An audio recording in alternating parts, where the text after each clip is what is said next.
క్రైస్తవ నాయకులను అనుసరించవచ్చా? లేఖనం ఏం మాట్లాడుతుంది? హెబ్రీ పత్రిక 13:7 13:17 మీ పైన నాయకులుగా ఉన్నవారు ఆత్మీయ నాయకులు, క్రైస్తవ నాయకులని అనకపోతే ఆత్మీయ నాయకులు, క్రీస్తులో ఉన్న నాయకులు. మీ పైన నాయకులుగా ఉన్నవారు లెక్క ఒప్పజెప్పవలసిన వారు వలె మీ ఆత్మలను కాయిచున్నారు. వారు దుఃఖముతో ఆ పని చేసిన ఎడల మీకు నిష్ప్రయోజనం కనుక దుఃఖముతో కాక ఆనందంతో చేయనట్లు, అంటే సేవ చేసేవాళ్ళు ఆనందంతో సేవ చేయనట్లు వారి మాట విని వారికి లోబడి ఉండండి అని ప్రభు అన్నాడు. 7వ వచనం చూద్దాం. 13:7 మీకు దేవుని వాక్యం బోధించి మీ పైన నాయకులుగా ఉన్నవారు, ఇక్కడ కూడా నాయకులను రాశారు. మీరు అక్కడ రెండింటిని కూడా హైలైట్ చేసుకోండి. 13:17 నాయకులను ఉంది, 13:7 కూడా నాయకులను ఉంది.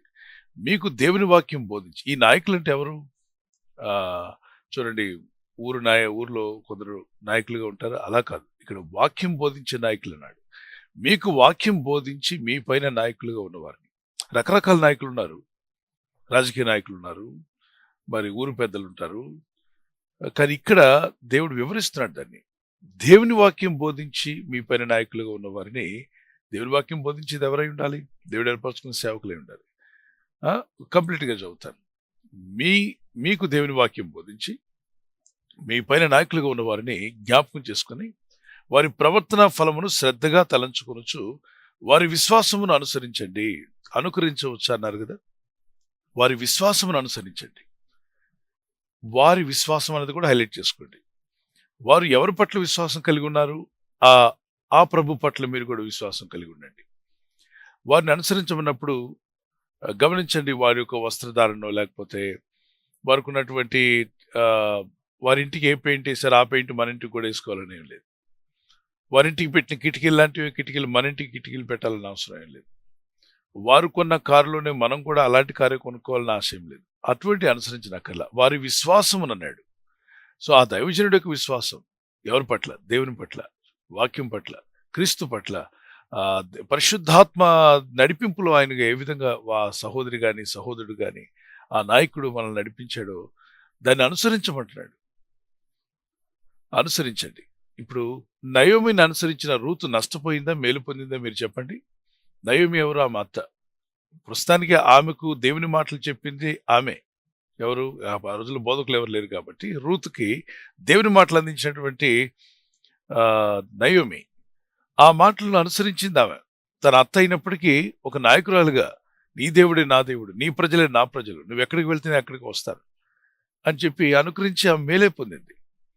ఇక్కడ దేవుని వాక్యం మనకు బోధిస్తున్నవారు అంటాడు. సన్మానించండి. ఎవరిని సన్మానించాలి అంటే వాక్యము మనకు అందించుచు వాక్యమందు మనలను తరిపిదిస్తున్నటువంటి వారు ఎవరైతే ఉంటారో వారిని మరి ఎక్కువ సన్మానమునకు అర్హులుగా భావించమన్నాడు. 1 తిమోతి పత్రిక 5వ అధ్యాయం బావుగా పాలన చేయు పెద్దలను విశేషముగా వాక్యమందును, మీరు ఇక్కడ కూడా హైలైట్ చేసుకోండి, బావుగా పాలన చేయు పెద్దలు, మంచిగా మనల్ని నడిపిస్తున్నటువంటి పెద్దలు. విశేషముగా పెద్దలు అన్నప్పుడు మళ్ళా ఎక్కడైనా పొరపాటు పడతారని, ఊరు పెద్దలు అవ్వచ్చు, గ్రామ పెద్దలు అవ్వచ్చు, అలా కాదని ఇక్కడ మళ్ళా దాన్ని వివరిస్తున్నాడు. విశేషముగా వాక్యమందును ఉపదేశమందును, వాక్యము ఉపదేశమందును ప్రయాసపడు వారిని, మనకు వాక్యోపదేశం అందించడానికి ప్రయాసపడేవారు ఉంటారే వారిని రెట్టింపు సన్మానమునకు పాత్రులుగా ఎంచవలెను. మరి ఎంతో మంది పెద్దలు ఉండొచ్చు, కానీ వాక్య మనకు అందించి వాక్య ఉపదేశం అందు మనకు మన ఆత్మీయ జీవితాన్ని పెంపొందింపజేయడానికి కావచ్చు, మన ఆత్మను బలపరచడానికి కావచ్చు, వాక్యాహారం మనకు అందించడానికి ప్రయాసపడే వారిని రెట్టింపు సన్మానమునకు పాత్రులుగా ఎంచవలెను అన్నాడు. మరి అనుసరించవచ్చా అంటే వారి విశ్వాసం అనుసరించమన్నాడు. వారు ఏ దేవుని పట్ల విశ్వాసం, ఏ వాక్యం పట్ల విశ్వాసం కలిగి ఉన్నారు? ఎస్, ఖచ్చితంగా. ఇప్పుడు భక్త్ సింగ్ గారు లాగానే మనం డ్రెస్ వేసుకోవాలని ఏమి లేదు, కానీ ఆయన వెంబడించిన క్రీస్తుని మనం వెంబడించాలి. వారు చేసిన ప్రార్థనా విధానాన్ని, వారికున్న విశ్వాసము. అలాగే పరిశుద్ధ లేఖనాల్లో మనం చూస్తుంటాం, ఏలియాని వెంబడించినట్టు మనం చూస్తాం, కానీ సేమ్ అభిషేకం. ఓకే, ఏలియాను మొక్కలేదు ఆయన, ఏలియాను మొక్కలేదు. కనుక వెంబడించాలి అన్నప్పుడు ఎస్, వారి విశ్వాసమును వెంబడించండి, వారి క్రియలను జాగ్రత్తగా తెలుసుకునండి. వారు చేసేటువంటి వారికి ఉన్న ప్రార్థన జీవితం, వారికి ఉన్నటువంటి ఆత్మీయత, భక్తి, విశ్వాసము, నిరీక్షణ, కొందరు ఈ రోజుల్లో ఏంటంటే ఆహ్, దయచేసి పిల్లరా మోసపోకండి, సేవకుల్ని వెంబడించొద్దు అని ఇదంతా అసూయతో మాట్లాడే మాటలు. వీళ్ళ గుండెల్లో ఏంటంటే వీళ్ళ హృదయంలో ఒక మంట ఉంది. ఏంటి ఆ మంట? ఎలాగూ మేమందరికీ తెలియపరచబడలేదు. ప్రజలేమో మేము చెప్పినట్టు వింటలేదు. కొంతమంది సేవకులు కనబడుతున్నారు. వాళ్ళ మాటలు అనేక మంది వింటున్నారు. వాళ్ళ బోధలు వింటున్నారు. ఇక్కడ పెద్ద కన్‌ఫ్యూజన్‌లో పడ్డారు. ప్రజలారా వినొద్దు, వాళ్ళని వెంబడించొద్దు, వీళ్ళని వెంబడించొద్దు. స్కూల్లో పిల్లోళ్ళ దగ్గర నుండి చనిపోయేంత వరకు మనుషులు పక్క వాళ్ళ యొక్క ఇన్‌ఫ్లూయెన్స్ వాళ్ళ మీద ఉంటుంది. ఇక్కడ దేవుని పిల్లలుగా ఎలీషా ఏలియాని వెంబడించలేదా? దేవుడే కదా అన్నాడు. ఏలియా నీకు మారుగా ఎలీషాని నేను ఎంచుకుంటా అన్నాడు. ఎలీషా ఏలియాతో నడవడానికి దేవుడు ఒప్పుకున్నాడుగా. అలాగే తిమోతి, ఫిలోమోన్, ఒనేసిం వీళ్ళందరూ కూడా పౌలు గారిని పోలి నడుచుకున్నారుగా. అయితే పౌలు ఏమన్నాడు? క్రీస్తును పోలి నడవమన్నాడు. తర్వాత నన్ను పోలి నడవమని కూడా చెప్పాడు.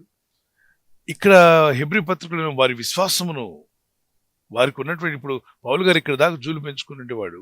ఎందుకంటే యూదుల మధ్యలోకి వెళ్ళినప్పుడు సువార్త చెప్పడానికి అవుతుంది. ఆయన వివాహం లేకుండా నాజీరు చేయబడిన వాడిగా సేవ చేస్తున్నాడు కాబట్టి ఆయన యూదుల మధ్యలో ఈజీగా వెళ్ళి పరసీయుడిగా చెప్పుకోవడానికి అవకాశం ఉంటుంది కనుక జుట్టు బాగా పెంచేవాడు ఆయన. సో ఎవరికి మోషే మన పౌలు గారికి జుట్టు బాగా పెంచి అప్పుడప్పుడు యెరూషలేం వెళ్ళి ఆయన హెయిర్ కటింగ్ చేసేవాడు, మొక్కుబడి చెల్లించుకునేవాడు అని చెప్పి మనం కూడా చేయాలా? అది అవసరంలా.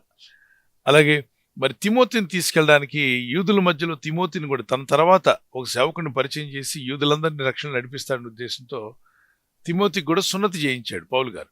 కొత్త నిబంధనలో సున్నతి అవసరం లేదని పౌలు గారే చెప్పారు. యేసుక్రీస్తునందు ఉన్నటువంటి వారు ఎవరు కూడా సున్నతి చేసుకోవాల్సిన అవసరం లేదని మళ్ళీ ఇక్కడ తిమోతిని తీసుకెళ్లి సున్నతి చేయించారు. మరి ఆ విషయం మనం పాటించాలంటే నో, అవసరం లేదు. కాబట్టి ఏది పాటించాలి ఏది పాటించకూడదో తెలుసుకుని వెంబడించడం మంచిది. కొందరు అసూయతో మీ సేవకులను వెంబడించకండి, మీ సేవకులు చెప్పినట్టు చేయకండి, వాళ్ళు చెప్పినట్టు చేయకండి, వాక్యం చెప్పినట్టే చేయండి, యేసయ్య చెప్పినట్టు చేయమని ఒక ఆయన పోస్టర్ పెట్టాడు. పోస్టర్లో మీటింగ్స్ జరగబోతున్నాయి, మా మీటింగ్స్లో యేసు ప్రభువే వాక్యం బోధిస్తారు, బోధకులు ఎవ్వరు ప్రసంగికులు ఎవరు కాదు, యేసు ప్రభువే స్వయంగా బోధిస్తారు అని పోస్టర్లో వేశాడు. ఏమిటి యేసు ప్రభువే డైరెక్ట్గా వచ్చి అక్కడ వాక్యం బోధిస్తారా అని ప్రజలు అనుకునే విధంగా పోస్టర్లు వేశాడు. ఎవరో కొందరు అడిగారు, ఏంటి బ్రదర్ అంటే, అవును బ్రదర్, ఈ రోజుల్లో సేవకులు ఎవరు మంచోళ్ళు కాదు, ఎవరిని మనం నమ్మడానికి వీల్లేదు, యేసు ప్రభునే మనం నమ్ముదాం, ఆయనే బోధిస్తాడని పెడదాం అని మీటింగ్లకి పోస్టర్లు వేశాడు. గ్రౌండ్లో మొత్తానికి ఓ 15 మంది వచ్చారు. ఈయన పోస్టర్లు వేసి ఊరందరూ పంచితే 15 మంది రావడం ఏంటి? ప్రజలకు కూడా తెలిసి యేసు ప్రభు డైరెక్ట్గా రాడు, వస్తే ఆయన్ని వెంబడించే సేవకుల ద్వారా, ఆయన అనుసరించే సేవకుల ద్వారా, ఆయన అభిషేకించిన సేవకుల ద్వారా వస్తారు, వీడు మన చెవిలో కాలీఫ్లవర్ పెడుతున్నాడు, యేసు ప్రభు డైరెక్ట్గా వచ్చి బోధిస్తాడని ఇది అబద్ధం అని ప్రజలు గుర్తించారు. ఎంత మొత్తుకున్నా ఎవరు రాలా, 15 మంది. ఆ 15 మందిలో 10 మంది ఈయన టీమే. ఆ గ్రౌండ్లో మీటింగ్లో చూస్తే ఎవరు రావట్లా జనం. యేసు ప్రభు బోధిస్తాడంటే ఎందుకు రాలేదండి? ఇప్పుడు ఆయన సందిగ్ధంలో పడ్డాడు. అంటే వాళ్ళు మంచి వాళ్ళు కాదు, వీళ్ళు మంచి వాళ్ళు కాదు అన్నోడే పెద్ద చెడ్డవాడు అనమాట. తనలోనే చెడుతనం ఉంది కాబట్టి తన చెడ్డ కళ్ళతో అందరూ చెడ్డవాళ్ళని చూస్తున్నాడు, తన అపవిత్రమైన కళ్ళతో అందరూ అపవిత్రులని చూస్తాడు అనమాట. పవిత్రులకు అన్నీ పవిత్రమైనవి అన్నాడు. అంటే దాని అర్థం అపవిత్రమైనది కూడా పవిత్రంగా అనిపించదు. పవిత్రంగా ఉన్నటువంటి ఆలోచన కలిగి నిర్మలమైన మనసుంటే అందరిలో ఆ నిర్మలత్వాన్ని కొంతైనా చూడగలుగుతాం, మంచిని చూడగలుగుతాం. దేవుని బిడ్డలారా, దేవుని సేవకులు, పరిచర్యలు ఇవన్నీ నిజం కాకపోతే, దేవునికి ఇష్టం కాకపోతే ఎప్పుడు ఆపేస్తుండేవాడు దేవుడు. దేవుడు మా అందరికంటే జ్ఞాని కదా, మనకంటే తెలివైన వాడు కదా, మనకన్నా జ్ఞానము వివేకం అన్నీ కలిగిన వాడు కదా దేవుడు. ఈ కొందరు దౌర్భాగ్యులు చెప్తూ ఉంటారు, ఆ సేవకుడు మంచిడు కదా, ఈ సేవకుడు ఈ దౌర్భాగ్యుడు. ఇలాంటి దౌర్భాగ్యులు మాటలు విని మోసపోకండి. దేవునికి తెలుసు ఎవరు సేవకులో, ఆయన బోధించాల్సింది ఎవరిని వాడుకోవాలని బాగా తెలుసు కాబట్టి ఆయన తన ప్రజల కొరకు కొందరు సేవకులను ప్రత్యేకపరిచి వాక్యం బోధించే భారం పెట్టి వాళ్ళ ద్వారా వాక్యాన్ని అందరికీ అందజేసే విధంగా దేవుడు చేస్తున్నాడు. దానిని కూడా తట్టుకోలేనటువంటి ఈ సాతాను సంబంధమైనటువంటి అసూయ పరులు చాలా మంది ఉన్నారు. వాళ్ళ మాటలు విని మోసపోకండి. మీరు బైబిల్ ప్రకారంగా చదవండి, బైబిల్ ఎక్కువ చదవండి, స్తుతించండి, ప్రభుని గణపరచండి, యేసయ్యనే వెంబడించండి. మన రక్షకుడు యేసయ్యే. అయితే ఆయన ఇచ్చిన నాయకులు, ఆత్మీయ నాయకులు, వారి విశ్వాసమును మనం అనుసరించవచ్చు. God bless you.